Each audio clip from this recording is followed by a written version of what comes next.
La sangre de Jesús compró tu libertad. Clamor de mi corazón, Señor. Vuelve a nuestros hijos, Señor. Señor, hoy clamamos a ti.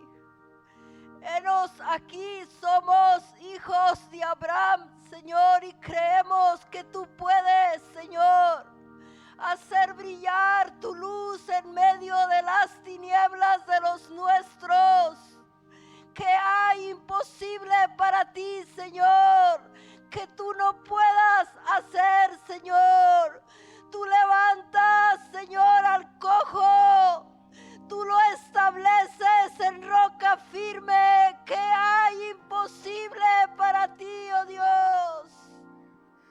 Señor, solo tú eres digno, Señor. Y tú anhelas un linaje santo, Señor. Solo tú eres santo y por tu sangre, Señor, podemos alcanzar a ser como tú. Solo por tu misericordia, Señor, extiende hoy tu misericordia a tu pueblo. Quiero pedirles que abran sus Biblias en Ezequiel, capítulo 18. Y quiero que veamos un versículo ahí, el versículo 20, pero quiero explicarles que el capítulo entero va dirigiéndose a lo que dice el versículo 20. Todo el capítulo está tratando el tema que se resume en el versículo 20. Dice Ezequiel 18:20: el alma que pecare, esa morirá. Y nosotros decimos así, solo esa aseveración, pues sí, ¿verdad? Eso es obvio. Pero miren la aclaración que hace Ezequiel. ¿Por qué dice que el alma que pecare, esa morirá? El hijo no llevará el pecado del padre, ni el padre llevará el pecado del hijo. La justicia del justo será sobre él, y la impiedad del impío será sobre él. Lo que viene diciendo en el capítulo, en lo anterior del capítulo 18, es que puede darse el caso, y de hecho se da mucho el caso, de que hay padres justos con hijos que no aman la justicia. Y al revés también, que hay padres injustos, pero que tienen hijos que sí aman la piedad, el camino santo. Entonces, el hecho de que una de estas partes tenga tal corazón, digamos, que tenga un corazón impío, Dios dice, si los padres son impíos, no es que automáticamente tengamos que juzgar a los hijos. Y si los padres son justos, tampoco automáticamente es que los hijos vayan a estar exentos. Hermanos, ese pensamiento es un pensamiento, es un concepto muy importante que nosotros tenemos que tener en cuenta. Especialmente cuando ya los hijos han crecido y los hijos, algunas veces, en muchas familias, algunas veces los hijos se apartan del Señor. Y muchas veces hay condenación en los padres, pensando que es por culpa de ellos que los hijos se están apartando. Y vamos a ver, los padres todos tenemos responsabilidades, pero resumido, el concepto es que cada alma va a tener que dar cuentas ante Dios de sus propias decisiones. Y no vamos a poder presentarnos delante de Dios y decir: ay, Señor, es que yo fui torcido, yo fui chueco, porque mis papás hubieras visto. ¡Ja! Y si hubieras sabido, Señor, mis abuelos eran así, así, así. No. El Señor a cada uno nos está dando la oportunidad para nosotros aceptar, recibir su salvación. Ahora bien,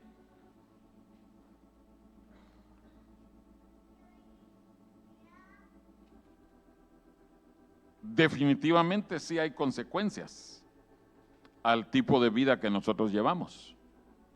Definitivamente.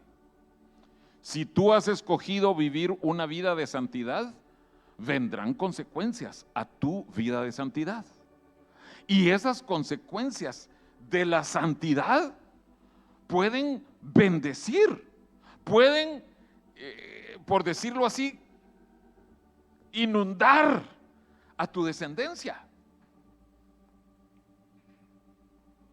Igual, si es el otro lado, si tú escoges vivir una vida de impiedad, esas consecuencias van a afectar a tu descendencia.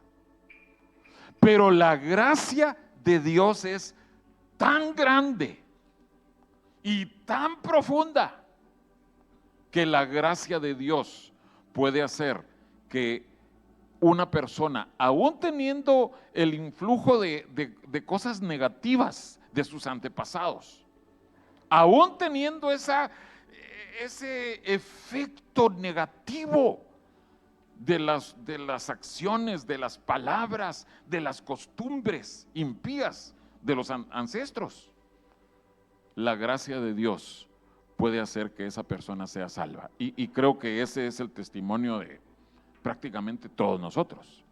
Si nosotros nos ponemos a remembrar, a hacer historia de nuestros padres, nuestros abuelos, bisabuelos, cuando llegaron aquí a Monterrey, o en mi caso a Guatemala, tal vez no eran personas santas, tal vez traían costumbres, algunos de nosotros muy seguramente tendrían costumbres precolombinas,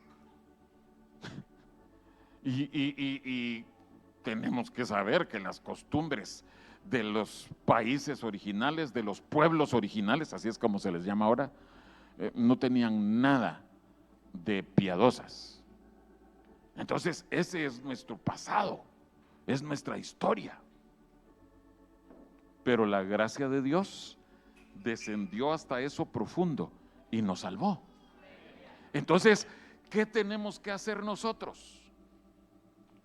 Porque definitivamente el alma que pecare, esa morirá, ¿sí? Ya eso lo entendemos. Pero por otro lado está también instruye. ¿Pueden terminar esa frase? Solo digo así y todos sabemos: instruye al niño y aun cuando fuere viejo. Pero eso quiere decir que van a ser salvos solo porque vinieron a la iglesia de niños. No, tenemos que equilibrar los dos pensamientos. El alma que pecare, esa morirá, aunque haya sido instruido de niño en los caminos de Dios. No puede llegar y decir: ay, pero es que mi abuelita me llevaba a la iglesia desde niño, así es que yo tengo que ser salvo. No, tú tienes que tomar la decisión por Cristo, ¿sí? Y también lo contrario. Si nunca tus abuelos o tus padres te trajeron a la iglesia cuando tú eras niño y de pronto conociste al Señor, Satanás no puede reclamar y decir: ah, no, este me pertenece porque sus abuelos no conocían a Dios, entonces el nieto, el bisnieto tiene que ser mío.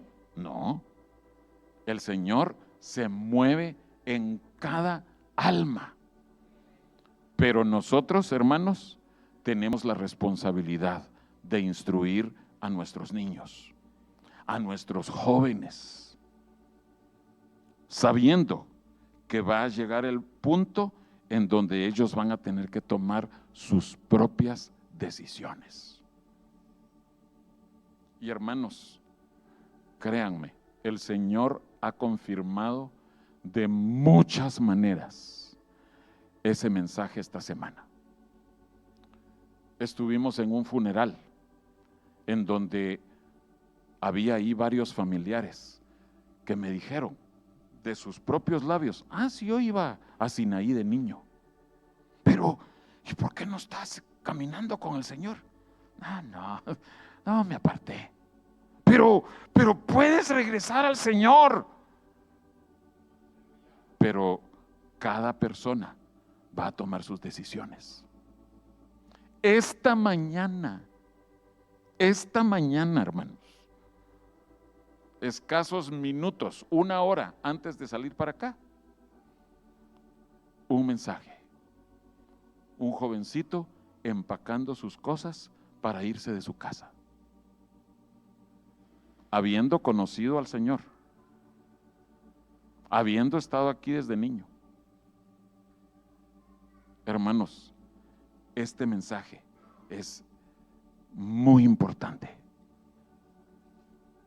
Como padres, nosotros tenemos la obligación de parte de Dios de hacer todo lo posible para que nuestros hijos sean expuestos al camino del Señor, que nuestros hijos puedan conocer desde que nacen, incluso desde antes de nacer, que nuestros hijos sean expuestos al camino de Dios, a la presencia de Dios. Muchas madres, desde que están esperando a su bebito en el vientre, le están cantando al Señor, ministrando al Señor, cantándole día y noche ahí. Y esos bebitos en el vientre están reconociendo no solo los cánticos del cielo, sino la visitación del Señor también, ahí en el vientre. ¡Qué precioso! Pero aún así, el alma que pecare, esa morirá. ¿Es culpa de la mamá? ¿Culpa del papá? No. Conocieron la presencia de Dios, fueron expuestos al camino de Dios, pero cada uno tenemos que tomar nuestras decisiones. Amén.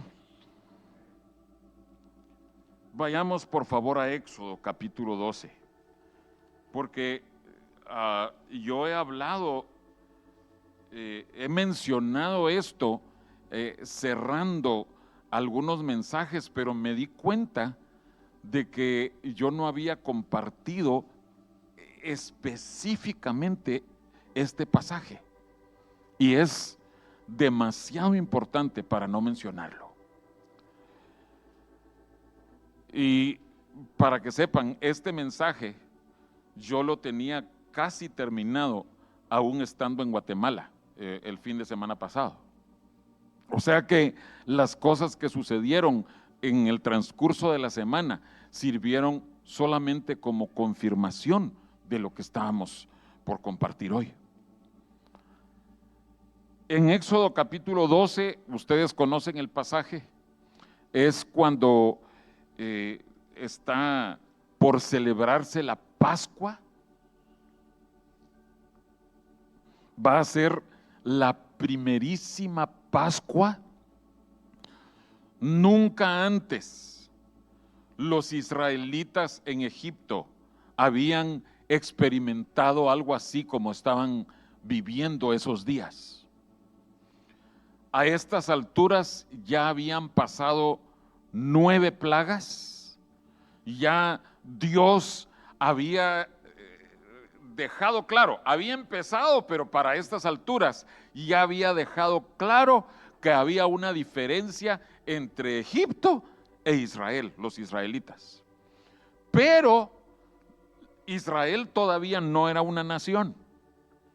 No eran considerados una nación fundada oficialmente. Y con esta Pascua iba a iniciar la historia de Israel como nación. Podríamos llamarlo que sí era un pueblo, eran los hijos de Abraham, de Isaac, de Jacob, pero no eran un país, una nación. A partir de esta Pascua van a ser considerados una nación.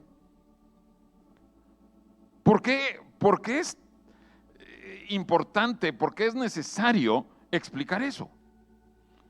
Porque todo esto era algo nuevo para los israelitas. Nunca habían pasado por algo así. Y en el futuro, los que no habían pasado por eso de primera mano, siendo testigos presenciales, ellos iban a tener la duda. Entonces, con eso en mente, veamos lo que dice Éxodo 12, versos 26 y 27. ¿Estamos allí? Y cuando os dijeren vuestros hijos, ¿qué es este rito vuestro? Vosotros responderéis, es la víctima de la Pascua de Jehová, el cual pasó por encima de las casas de los hijos de Israel en Egipto, cuando hirió a los egipcios y libró nuestras casas. Entonces el pueblo se inclinó y adoró. Sí quiero que por favor noten las palabras en la versión Reina Valera 60, a la mitad del verso 27 dice, el cual pasó por encima. Aquellos de ustedes que saben inglés traducirán eso como pass over, pasar encima. Y Pascua en inglés se dice Passover. O sea, es una palabra, la que usan en inglés es la descripción de esto, pasó por encima. Así dicen, cada vez que dicen, vamos a celebrar, pasó por encima. Así es. Pero dice ahí, cuando tus hijos te pregunten. Y estamos viendo nuestra responsabilidad de poderles explicar a nuestros hijos todo lo que necesiten saber para poder caminar con el Señor. Cuando tus hijos te pregunten, empiecen, hermanos, a pensar en eso. ¿Tenemos nosotros una respuesta, una explicación para nuestros hijos? Si nuestros hijos vienen y nos preguntan, papá o mami, ¿por qué hacemos tal y tal cosa?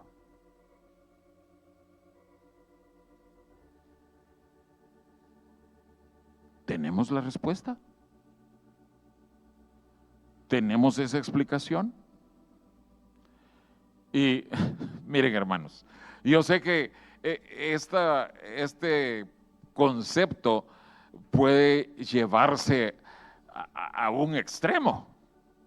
Muchas veces a nosotros nos ha sucedido, pues ahora ya solo nos sentamos a leer la Biblia con un hijito en la casa, ¿verdad? Pero en otros tiempos ha habido 2 hijitos, 3 hijitos, hasta 4 hijos había originalmente. Pero estamos leyendo, ¿verdad? Nos sentamos todos en la sala y de pronto, papi, ¿qué quiere decir tal cosa? Y bueno, uno puede tener ciertas respuestas, pero ¿cuántas veces no nos ha sucedido que les tenemos que decir, ay, hijito o hijita, no sé, de veras, tampoco somos llamados a saberlo todo, pero creo que sí necesitamos saber muchos porqués, por qué vivimos como vivimos. Y esos momentos de explicación tienen que convertirse en eventos para que nuestros hijos, nuestras hijas, afirmen su caminata con el Señor. ¿Sí? Por eso, hermanos, es tan lindo el poder asistir a clases del instituto o asistir al instituto en términos generales, porque ahí se echan las bases para toda una vida de estar escudriñando la palabra, no para saberlo todo, pero empezar allí ya sistemáticamente a estudiar la palabra. Y se responden muchas preguntas cuando uno está sentado ahí en uno de esos cursos, muchas preguntas. Pero volviendo a esto, es responsabilidad nuestra como padres de ir instruyendo en el camino del Señor a nuestros hijos. Por ejemplo, si regresamos una página allí, en el capítulo 11 y versículo 7. Ustedes conocen el pasaje en donde es obligación, es una de las tareas de los ministros del Señor, enseñar a discernir entre lo santo y lo profano. ¿Sí? ¿Recuerdan ese término, ese concepto? Pues aquí podemos ver ese mismo concepto. En Éxodo 11:7 dice: pero contra todos los hijos de Israel, desde el hombre hasta la bestia, ni un perro moverá su lengua. En otras palabras, está anunciando cuál va a ser la consecuencia de la 10ª plaga, la muerte de los primogénitos. Pero con los israelitas, ninguno iba a morir. Para que sepáis, termino leyendo en el verso 7, para que sepáis que Jehová hace diferencia entre los egipcios y los israelitas. Dios quería dejarles claro a los israelitas y a los egipcios: hay diferencia entre el pueblo de Dios y el pueblo que no es de Dios. ¿Sabías tú eso? ¿Sabías tú eso? Que desde la óptica de la eternidad, Dios considera de diferente manera a este pueblo y a aquel pueblo, los de afuera. Por eso es que el Señor tiene que estarnos hablando continuamente acerca de la humildad. Porque la pura verdad es que si nosotros solo nos quedamos con aquello de que, ay, es que yo soy su especial tesoro, ay, es que yo soy la niña de sus ojos. Bueno, entonces, si solo nos quedamos con esa parte, va a haber orgullo en nuestro corazón y menosprecio hacia los demás. No, por eso es que Dios nos habla palabras fuertes, aquellas palabras dirigidas al pueblo de Dios, que sí es el especial tesoro del Señor, el pueblo que sí es la niña de los ojos del Señor, pero por eso mismo la exigencia de parte de Dios es más alta que para los de afuera. Sí, hace poco alguien estaba hablando con mi esposa acerca de la manera de vestir de las mujeres cristianas. Y yo no le dije a mi esposa, ay, vas a ver el domingo que vamos a compartir de eso, pero es obvio que no vamos a poder imponer, establecer los estándares de vestuario de los cristianos a los impíos. Se van a burlar de nosotros, pues. Pero miren, uno mira aquí alrededor a hombres y a mujeres, todos vestidos de una forma modesta, que agrada a Dios, que quiere glorificar a Dios, incluso con nuestra manera de vestir. ¿Afuera? Afuera no. Ahí sí que gracias a Dios por el frío que está haciendo, porque ahí todas las mujeres se cubren, ¿verdad? Por el frío, no porque aprecien la modestia. Pero ¿qué pasa en verano? ¿Qué pasa cuando está el calorón y tú tienes que en el carro o caminando y de veras tú tienes que voltear la vista? Pero tú no puedes llegar con una mujer del mundo y decirle, usted no sabe lo que la Biblia dice acerca del atuendo de la mujer. ¿Qué le importa? A ella no le importa eso. Por eso tenemos que enseñar que hay una diferencia entre Egipto e Israel. Eso les tiene que quedar claro a nuestros hijos, desde niños. Pero tiene que ser hecho desde casa, desde la iglesia, pero también desde casa. Porque aún estudiando en casa, aún siendo homeschoolers, aún sin ir a escuelas afuera, pero en algún momento van a salir de casa y van a ser expuestos a la realidad de cómo vive el mundo. Por eso es responsabilidad de los padres desde casa enseñarles. Hay diferencia entre los justos, los piadosos que aman el camino del Señor y los impíos. ¿Cuál es la diferencia? Y en las profecías o en las oraciones antes del mensaje, hubo varias que hablaban acerca de los hijos, de nuestros hijos, la carga por nuestros hijos. Pero había también una que hablaba acerca de la sangre de Jesús, la sangre de Cristo. Esa es toda la diferencia. ¿Qué significó?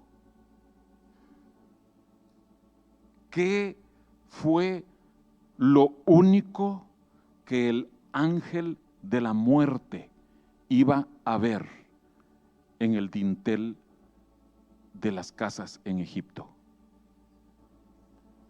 Lo único que estaba buscando es, si hay sangre en el dintel, yo paso por encima. Si no hay sangre en el dintel, ahí viene el juicio. La 10ª plaga tenía efecto ahí. La sangre del cordero en Éxodo 12. La sangre del cordero de Dios, en nuestro caso, es lo único que hace una diferencia. Pero es la diferencia entre la vida y la muerte, pues. Si quieren anotar ahí, Éxodo 12, 27. Ahí se explica. O sea, se los dije porque ya todos conocen eso, pero para que lo anoten. Pero vayamos a Éxodo 13. Éxodo 13. Y quiero que veamos lo que dice el versículo 13 y 14. Éxodo 13, 13 y 14. Mas todo primogénito de asno redimirás con un cordero.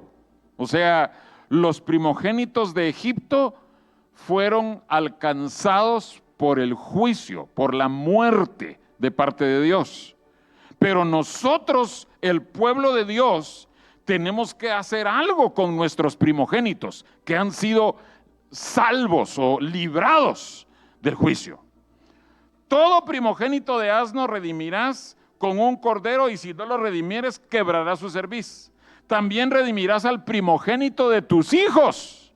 Y cuando mañana te pregunte tu hijo, otra vez las preguntas de los hijos, diciendo, ¿qué es esto? Le dirás, Jehová nos sacó con mano fuerte de Egipto, de casa de servidumbre. Y sigue otra explicación. Pero ven, hermanos, ¿por qué es tan importante que nosotros vengamos a presentar a nuestros hijos delante del Señor? Porque es un evento realmente significativo. No es solo cumplir con un requisito social. Los padres vienen bien vestiditos, al hijito, a la hijita, bebito, les consiguen un vestido bien bonito y póngase para las fotos y ok, está bien. Pero lo que venimos a hacer aquí es decirle al Señor: Señor, nos estamos comprometiendo contigo a que este hijito, esta bebita, va a ser criada en el temor y el amor de Dios.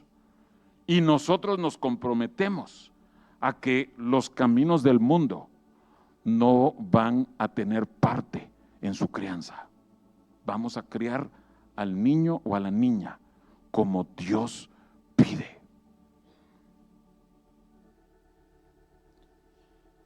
Acuérdense, todavía sigue vigente: el alma que pecare, esa morirá. Pero el hecho de traer nosotros a nuestros hijitos delante de Dios para presentárselos a Dios y comprometernos, estamos dando un paso más a exponer a nuestros hijos al camino de Dios. No garantiza, porque cada alma va a tener que tomar sus decisiones, pero lo mejor que puedes hacer es venir delante de Dios humilladamente, humilladamente.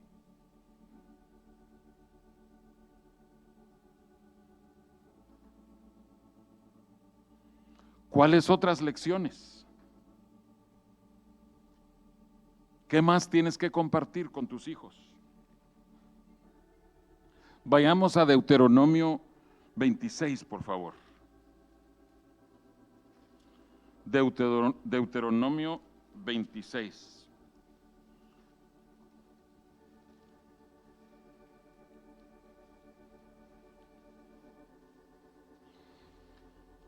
El pasaje es largo, pero solo quiero que leamos el versículo 5 y después ustedes en su estudio personal o familiar pueden leer más versículos. Pero dice el versículo 5 de Deuteronomio 26: entonces hablarás y dirás delante de Jehová tu Dios: un arameo a punto de perecer fue mi padre, el cual descendió a Egipto y habitó ahí con pocos hombres, y ahí creció y llegó a ser una nación grande, fuerte y numerosa. Está hablando aquí acerca de que nuestros hijos conozcan nuestro testimonio. Sí, testimonio de salvación, pero mucho más que eso.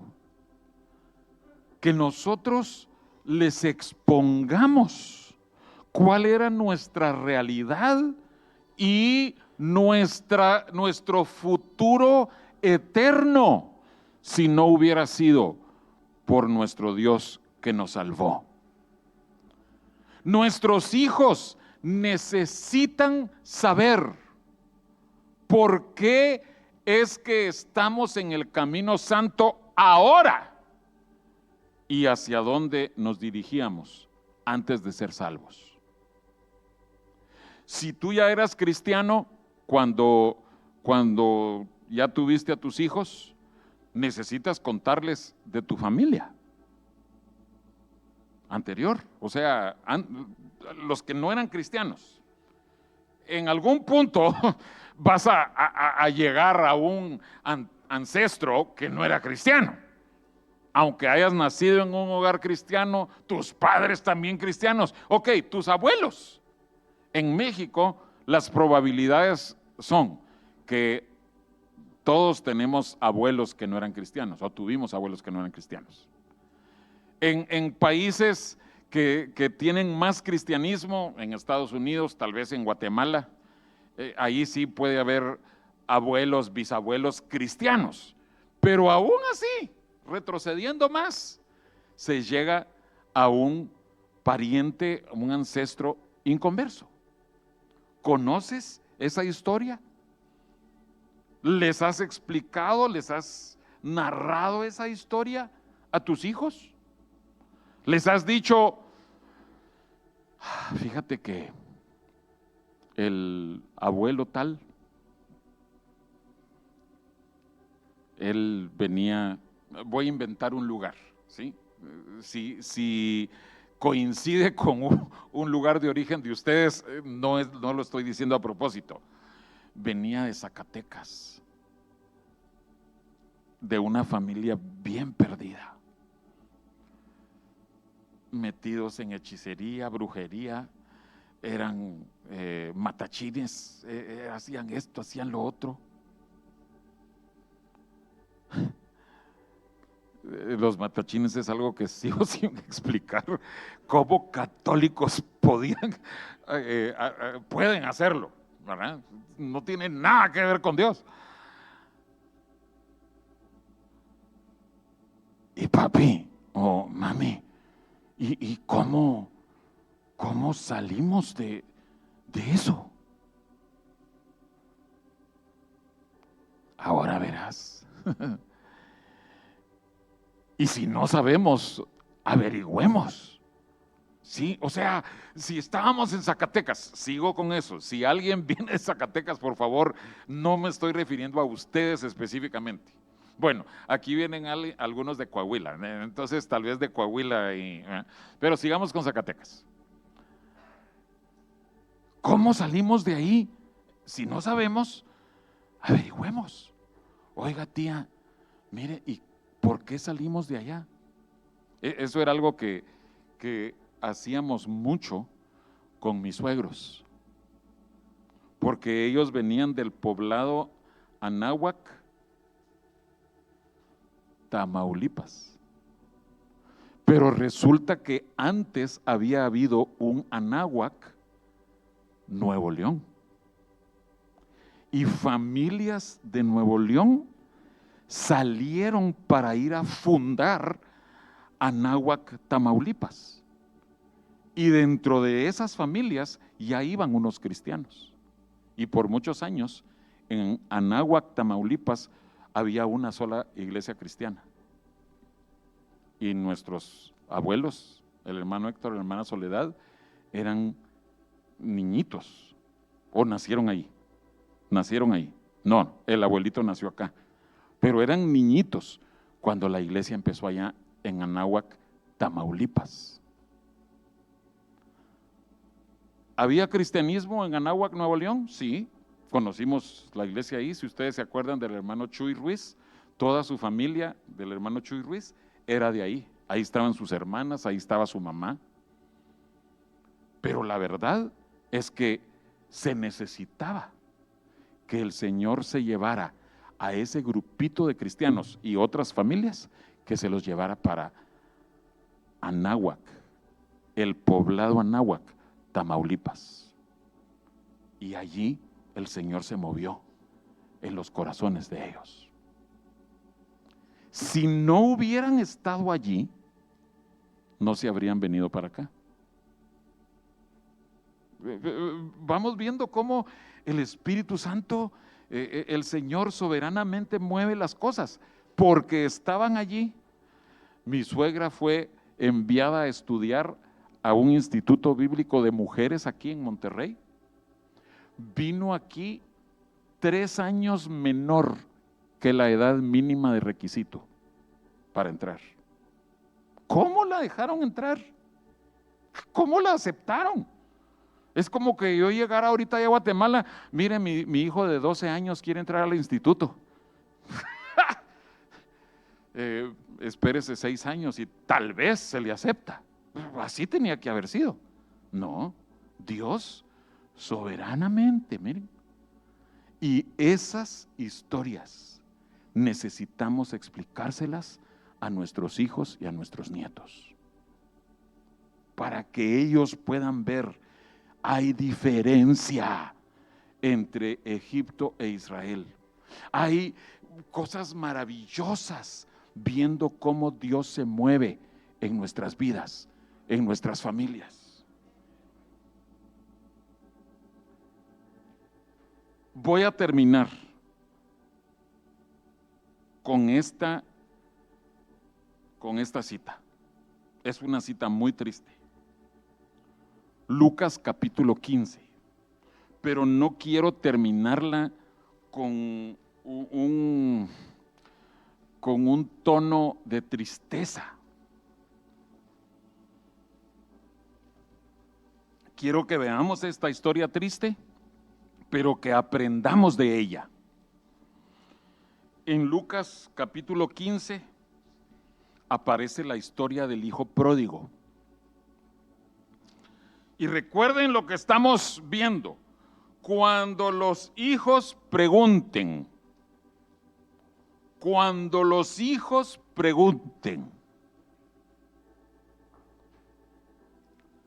pensemos en el hijo no pródigo. La Biblia describe lo que sucedió con el hijo pródigo, pero pensemos por un momento en todos aquellos hijos que han permanecido en la casa, que no se han ido,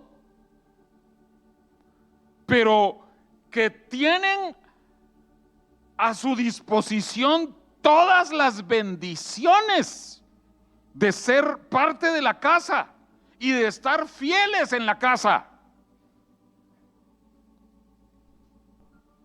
Veamos solo los versículos 29 en adelante.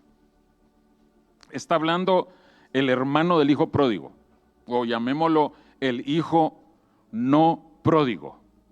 Mas él, respondiendo, dijo al padre: he aquí, tantos años te sirvo, no habiéndote desobedecido jamás, y nunca me has dado ni un cabrito para gozarme con mis amigos.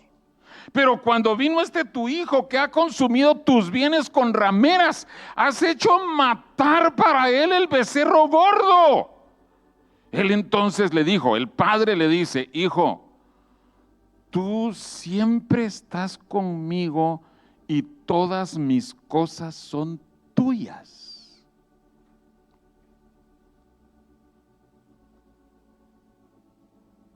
¿Qué habría sucedido, hermanos, si en vez de que este hermano mayor se quedara ahí todo resentido y orgulloso de que él sí era fiel y su hermano menor no?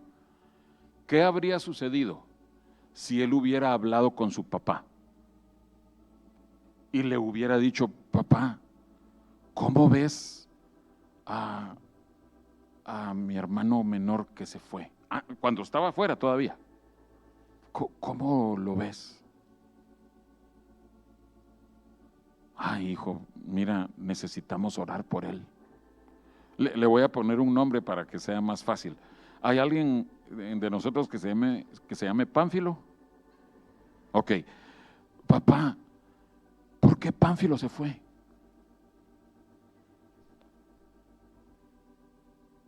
Hijo, ¿sabes tú que el alma que pecare esa morirá?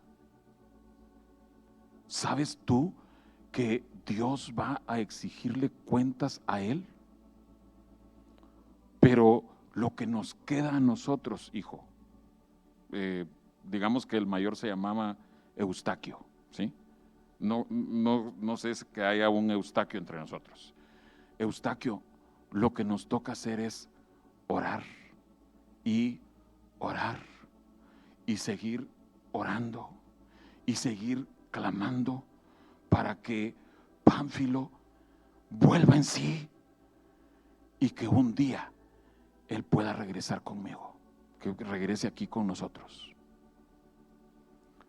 Eustaquio, fíjate bien, todo lo que tú tienes aquí es una bendición que Dios te ha dado a ti. Pero eso antes de que llegáramos al 29, hermanos. El padre le pudiera haber explicado a Eustaquio, decirle: hijito, tú has sido fiel aquí. ¿Sabes qué? ¿Por qué no invitas a tus amigos, buenos amigos, y matan un cabrito? Celebren el cumpleaños. Hagan un viaje a nadar al río y disfruta de las bendiciones que hay de estar aquí en la casa. ¿Ven, hermanos, hasta dónde tiene que llegar la enseñanza que Dios espera que les demos a nuestros hijos? Parte de esa enseñanza tiene que ser alabarlos, hacerles saber que vemos que lo que están haciendo está bien, que tenemos que felicitarlos cuando hacen algo bueno. Y por favor, hermanos, yo creo firmemente en la disciplina. Tengo 3 nietecitos y a veces estamos, bueno, ahora no tenemos al nietecito de Guatemala, pero tenemos a las nietecitas de aquí, pero aún con el de Guatemala. Y me sucedió estando allá ahorita con ellos. Estamos ahí todos contentos cuando en eso hay algo que no está bien y necesitan llevarse al nietecito o a la nietecita a un lugar aparte. No quiero que nos voten este mensaje, por eso no digo qué se les va a hacer en el lugar aparte. Todos sabemos. Creemos firmemente en la disciplina. Apoyamos a nuestros hijos cuando hay disciplina para los nietos. Eso que quede claro. Pero la alabanza, el reconocer cuando han hecho algo correctamente, digno de elogio, hermanos, eso habría hecho enormidades de bendición en, ¿cómo dijimos que se llamaba el grande? ¿Se acuerdan? Eustaquio. ¿Qué estás haciendo tú como parte de la enseñanza de tus hijos e hijas? Cuando ya han aprendido algo bien y hacen esa cosa bien, ¿se los reconoces? O lo que pasa es que muchas veces nosotros solo nos damos cuenta de las cosas negativas. Y sí, cometen errores, no son perfectos, pero nunca mencionamos los aciertos, sino mencionamos los errores. El padre de Eustaquio bien le pudo haber dicho durante toda la desviación, la perdición del hijo pródigo, Pánfilo, bien le pudo haber dicho: hijito, te invito a, bueno, Starbucks está muy caro, te invito al Oxxo a un café. Sí, ahí venden unas galletitas a 2 por 15 pesos y tú comes una galleta, yo otro, pero quiero sentarme contigo para que platiquemos. Y algo más, en la noche, al final del día, para reunirse a buscar a Dios, poner su brazo sobre Eustaquio. Eustaquio, ¿podrías orar por Pánfilo, por favor? No nos olvidemos de él. Está mal. El hermano Eustaquio sabía todo lo que había hecho. Este se fue a gastar el dinero en esto y esto y esto y esto y esto. El papá también lo sabía. Está mal. Pero oremos. Hermanos, en esa historia encontramos por lo menos, hay muchas otras lecciones, pero por lo menos estas 2 lecciones. Alabemos a nuestros hijos cuando hacen lo bueno y no dejemos de orar por aquellos hijos que se han apartado. Es obvio que el padre estaba siempre con la esperanza de que su hijo desviado, pecador, pródigo, que regresara. Es obvio por cómo lo cuenta el Espíritu Santo ahí. Dice que el padre salía, asomaba a ver si por ahí vendría. Y en efecto, ese hijo pródigo regresó. Por eso les digo, es una historia triste, pero terminémosla con esa nota alegre. Podemos asegurarnos o darles más empuje hacia la santidad, hacia la eternidad con Dios, si nosotros hacemos que nuestros hijos sean felices en casa. Si hay necesidad de disciplina, hay que disciplinar. Pero cuando se hacen bien las cosas, hermanos, haremos mucho en el corazón de ellos si nosotros los alabamos y los elogiamos. La sangre de Jesús